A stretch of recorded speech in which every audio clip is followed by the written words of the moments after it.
नमस्कार दोस्तों, एक नई लर्निंग के साथ हाजिर हूँ।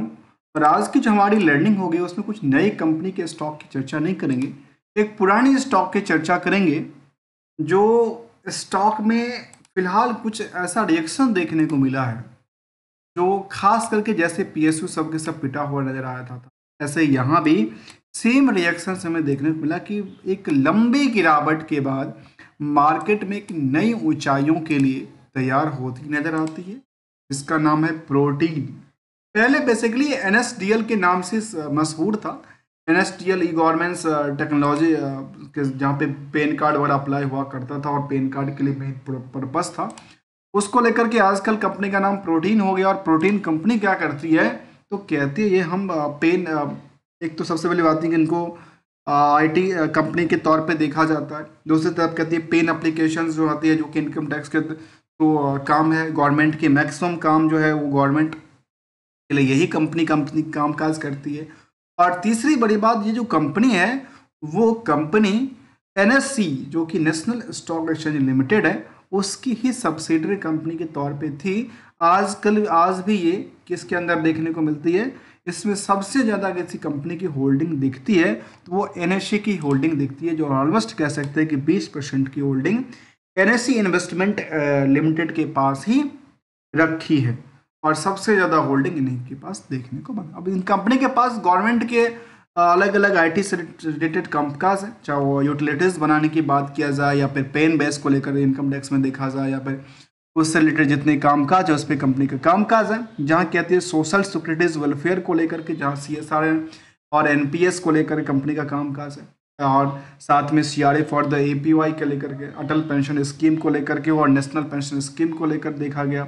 इसके अलावा देखा गया जो उनके पास ओडेज, विद्या सारथीज और विद्या लक्ष्मी जैसे कुछ जो गवर्नमेंट की स्कीम है उसके लिए इनका कामकाज इनके पास मिला है। इसके अलावा देखने का आईटी एंड डेटा सेक्टर में केवाईसी का साइन, ई शाइन का काम और ई साइनिंग प्रो, आधार ऑथेंटिकेशन, जीएसटी सर्विसेज और ये सारे के सारे सर्विस प्रोवाइड करती है जो कि आईटी में कंपनी का बड़ा रोल। जहाँ पे इसके अलावा क्लाउड सर्विस भी प्रोवाइड करती है, क्लाउड बेस को लेकर के इंफॉर्मेशन सिक्योरिटी कंसल्टेंसी का कामकाज भी कंपनी कहती है। और कंपनी कहती है कि हमारे पास 9 लाख मिलियंस प्लस ऑथेंटिकेशन हो चुका है, जो कि आधार बेस की बात कर रही है। इसके अलावा देखने को मिला कि 1,01,000 मिलियंस का ई ऑथेंटिकेशन हो चुका है और ये इन्होंने मिले सब्सक्राइबर की बात इन्होंने कहती नजर आती है। चलिए इन्हीं कड़ी की तरफ समझने के प्रयास करेंगे, जहाँ टैक्स इन्फॉर्मेशन नेटवर्क से लेकर के नेशनल पेंशन स्कीम्स तक का कामकाज इन कंपनी के पास है, जो कि गवर्नमेंट के लिए मोस्टली प्रोजेक्ट करती है। तो कंपनी के बारे में रिएक्शन क्या कहती है और आगे कल के ग्रोथ लेवल की क्या दर्शाती। दोस्तों देखा जाए तो सबसे पहले यहाँ पे हम देख पाए तो कंपनी का बुक वैल्यू करीब 229 के पास है, इंट्रिंसिक वैल्यू 346 के आसपास। जो बाकी कंपनियां हैं इसी सेक्टर की उनकी कंपेरिजन तो यहाँ पे भीड़ काफ़ी ज़्यादा है, क्योंकि मार्केट में डिमांड है इसको लेकर के गवर्नमेंट की प्रोजेक्ट। भले ही आईटी सेक्टर में और भी कंपनियां, लेकिन इनके पास जो प्रोजेक्ट है वो एक लंबे चलने वाले प्रोजेक्ट की बात करती है। और आरओसी जहाँ पे 14 और आरओई की बात करें 10% का आंकड़ा। डिविडेंड का ट्रैक रिकॉर्ड भी कंपनी का रहा है। अर्निंग पर शेयर की बात किया जाए तो कह सकते हैं कि 10 रुपये की बेसिस पे करीब 21 रुपये के आसपास की अर्निंग करता है। और प्रमोटर कोई खास कर है नहीं, मेन प्रमोटर के तौर भूमिका में डेट टू इक्विटी के लेकर कहती है 0.02 और करंट रेशियो का माप कहता है 1.80। जबकि हायर टू हायर कंपनी 2200 से ज़्यादा उछाल करके आई थी। फिलहाल थोड़ा सा यहाँ पे सेंटिमेंट क्या था, एक गिरा हुआ था जिसकी वजह से वो करीब 1900-2000 के आसपास जब भी चलती नजर आती है। क्या लगता है आगे चल करके किस कंपनी का ग्रोथ क्या करीब 2500 से 3000 पॉसिबल है, ऐसा लगता है आगे चल करके। दोस्तों देखा जाए तो इसके लिए यदि हम फंडामेंटल से लेकर के टेक्निकल ट्रेंड की कुछ बातों को सामने रख लें तो शायद कंक्लूजन निकल जाएगा जो इसका ना जो ग्रोथ लेवल है वो उस हिसाब से बढ़ पाएगी स्टॉक की प्राइस या नहीं बढ़ पाएगी। जहाँ पे क्वार्टरली रिजल्ट की बात यदि किया जाए तो शायद यहाँ से लेकर के यहाँ तक में एक क्या है, एक ट्रेंडिंग गिरावट का देखने को मिला है, जहाँ पे डिक्लाइनिंग ट्रेंडिंग की बात कर। लेकिन यदि वाई के हिसाब से हम ईयर ऑन ईयर बेसिस का चर्चा करें तो शायद यहाँ से लेकर के ग्रो लेवल क्या कर रही है, एक ब्रेक इवन पॉइंट से टच करके आगे निकली है, अर्थात ऊंचाइयों पे टच करती हुई नजर आती है। मतलब साल दर साल कंपनी का ग्रोथ लेवल है। क्वार्टरली बेसिस में कई लास्ट 4-5 क्वार्टर में थोड़ा सा सेंटिमेंट करीब खराब भी हुआ नजर आता है। इसके ट्रेंडिंग व्यू की तरफ देखा तो 157 करोड़ की टर्नओवर वाली कंपनी आज करीब करीब 200 करोड़ के आसपास पहुंची है, जो कि 250 करोड़ तक टच कर रही थी क्वार्टरली बेसिस का, और प्रॉफिटेबिलिटी करीब 21 करोड़ के आसपास फिलहाल बुक करती है। इससे पहले ये 32-33 करोड़ तक का कंपनी ने प्रॉफिट रखा था। ईयरली डेटा की बात किया जाए तो कह सकते हैं कि यहाँ पे कंपनी करीब करीब आने वाले समय में 1000 करोड़ के टर्नओवर पे पहुंचने वाली है, और जो प्रॉफिटेबिलिटी करीब 150 करोड़ तक को टच कर रही थी वहाँ फिलहाल 100 करोड़ पे है, अर्थात तो ऑपरेटिंग प्रॉफिट मार्जिन में एक लंबी गिरावट देखने को मिला है। यहाँ पे comparison to the year to year operating profit margin में एक लंबी गिरावट का देखने को मिला है। दोस्तों R2R रिकन्सिलिएशन को लेकर के देखा जाए तो यहाँ पे देखने को मिलती है कंपनी में बोरोइंग्स को पार्ट को लेकर के लगातार बढ़ाई है, बोरोइंग्स में काफ़ी ज़्यादा इंक्रीज किया है, और इसकी वजह से फिक्स एसेट्स की पार्ट और बाकी सारे एस्पेक्ट भी इनकी बढ़ती हुई नजर आती है। जहाँ इस कंपनी का जो डेटर्स को लेकर के रिस्क की बात करती है वो भी करीब करीब 3 महीने की चर्चा करती है, और 3 महीने के पीछे यदि परसेंटेज ऑफ डेटर्स की बात किया जाए तो मोस्टली तो काम क्या है, गवर्नमेंट के लिए कंपनी कामकाज करती है, गवर्नमेंट अथॉरिटी के लिए कंपनी कामकाज करती है। तो यहाँ पे कहती है कि 200 करोड़ का आंकड़ा था। अब 200 करोड़ का आंकड़ा था, गवर्नमेंट के लिए कंपनी कामकाज करती है तो बहुत बड़ी चिंता की बात है नहीं, क्योंकि गवर्नमेंट उनको पैसा तो ऑलमोस्ट आज न कल ना परसों थोड़ा सा कम दे ही देगा। लेकिन इसके बेसिस पे थोड़ा सा क्या लगा, एक रिस्क बना हुआ है, लेकिन रिस्क किसकी वजह से नहीं है, केवल और केवल गवर्नमेंट की वजह से रिस्क की बात है। यही क्योंकि अलग अलग स्कीम का इनके पास बेनिफिट मिलता है, अलग अलग स्कीम का CRA का काम करती है।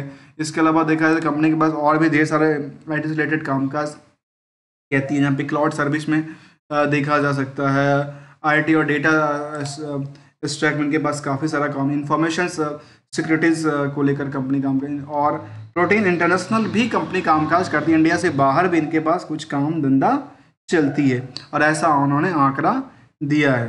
तो चलिए इसको इसी कड़ी की तरफ और एक स्टेप आगे चलते हैं और समझने की प्रयास करते हैं इसको और एक नई कड़ी के साथ, जहां ईयर ऑन ईयर बेसिस का यदि हम उसको देखें सेल्स को लेकर के, साथ ही प्रॉफिटेबिलिटी को लेकर के, सेल्स ही बढ़ाए, प्रॉफिट में कई बार गिरावट दर्ज कर। स्टॉक प्राइस CGR बिल्कुल नहीं कहता, क्योंकि एक साल से पहले सर एक साल के अंदर ही लिस्टिंग हुआ था, और रिटर्न ऑन इक्विटी की बात करीब 11% से ज़्यादा के आसपास की कहती है।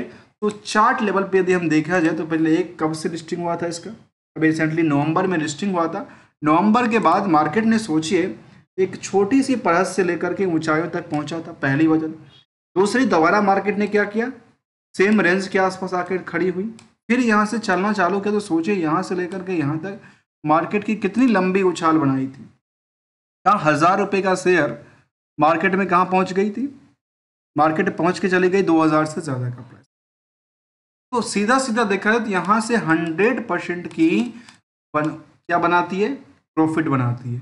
इसके अलावा कि देखा जाए तो यहाँ से लेकर के इस ट्रेंडिंग पे आज भी देखा जाए तो कहती है करीब करीब 80% 85% के आसपास की उछाल बनाती होगी, ऐसा आंकड़ा दिखाती है। और हायर टू फिलहाल ये भी देखा जा सकता है कि हायर टू लोअर में करीब करीब 25% से ज़्यादा की गिरावट दर्ज करती है। दोस्तों इसके कड़ी की तरफ सच समझने की प्रयास करते हैं इनकी पीयर्स को लेकर कर निवेशक, जहां निवेशकों ने कहा कि NSE इनके एक बड़ी निवेशक के तौर पे हैं। पब्लिक के पास की बात करें तो करीब करीब 1.5 लाख से 2.2 लाख के आसपास के भीड़। इंटरेस्ट की बात किया जा रहा है कंपनी में। लंबी ट्रेड की बात किया है तो अगस्त में लंबी ट्रेड हुआ था, कुछ बल्क ट्रेड के दौरान इनको किया गया था ट्रेडिंग के तौर पर, जिसको सेंटिमेंट को बिगाड़ने और बनाने को लेकर। जहाँ पीयर्स में अगर फाइनेंशियल पेमेंट फिनटेक्स कोफोर्ड जैसी कंपनी है, तो यहाँ पे गवर्नमेंट की जो प्रोजेक्टेड उनकी कंपनी के पास कहती है उसमें सबसे ज़्यादा यदि किसी कंपनी में भीड़ है तो वो PB फिनटेक का है, और यहाँ पे मार्केट इसलिए इनके पीछे इतना बड़ी है। और यहाँ पे देखा जाए तो इसके हिसाब से मार्केट में काफ़ी कम का भीड़ कहता है, और यहाँ पे यदि भीड़ और बढ़ता है तो मार्केट और ऊंचाइयों तक पहुँचने में इनको आसानी मिल पाएगा। जहाँ पे इनकी एनालिसिस की पार्ट तरफ देखा जाए और रिस्क टू रिवार्ड की तरफ देखा जाए तो रिस्क रिवार्ड में देखते हैं कंपनी के बारे में क्या कहती है। तो रिवार्ड की तरफ देखते हैं तो कंपनी फाइनल डिविडेंड भी दिया था रिसेंटली इसी साल में, जो कि सितंबर में दिया था। 10 रुपये का डिविडेंड भी कंपनी ने दिया था। यदि फेस वैल्यू के अकॉर्डिंग कंपेयर करके देखें तो कह सकते हैं कि 100% का कंपनी ने डिविडेंड भी अपने निवेशकों को दिया था, जिसको कहते हैं रिस्क टू रिवार्ड। भले स्टॉक की प्राइस बढ़े ना बढ़े, लेकिन रिवार्ड देती है कंपनी, तो एक अलग ट्रस्ट बिल्डअप होता है कंपनी को लेकर के, जो भाई कंपनी ना ठीक ठाक कामकाज कर रही है। जहाँ डेटर्स रेशियो को लेकर कहते हैं डेट बिल्कुल फ्री है, कंपनी से मेंटेन द हेल्दी प्रॉफिट की बात करते हैं, हेल्दी डिविडेंड की बात करती है, और लास्ट ईयर पुअर सेल्स की बात करती है। सेल्स भले ही पुअर होता हो, लेकिन कंपनी ने इन्हें अपनी ऊंचाइयों पर पहुंचने में काफ़ी हासिल किया है। जहाँ पे रिस्क टू रिटर्न की तरफ चर्चा करें, तो ये कह सकते हैं कि पिछले एक साल के दौरान में जो हमने आंकड़ा कि 116% तक के आसपास हमने उछालता दिया था। और यहाँ पे देखिए जैसे ही ब्रेकआउट किया, मार्केट के लिए नया आयाम, जैसे ब्रेकआउट किया मार्केट के लिए नया आयाम बना, जैसे ही मार्केट के लिए ब्रेकआउट हो गई, नया आयाम के लिए क्रिएट करती हुई नजर आ सकती है।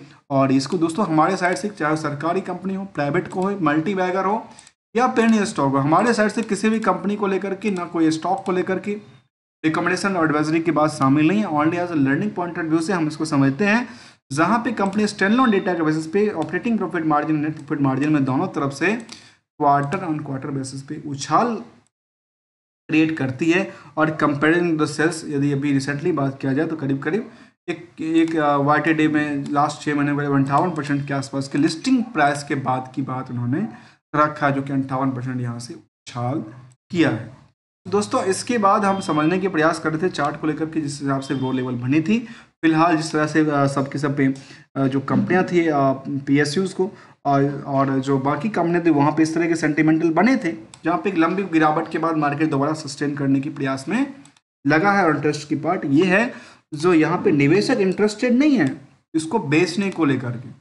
भले ही मार्केट में ट्रेडिंग तो चलती रहती, ट्रेडिंग कभी बंद होता नहीं, क्योंकि यही तो ट्रेडिंग बंद होगा तो हाथ पे हाथ धर के सब बैठे नहीं रहेंगे।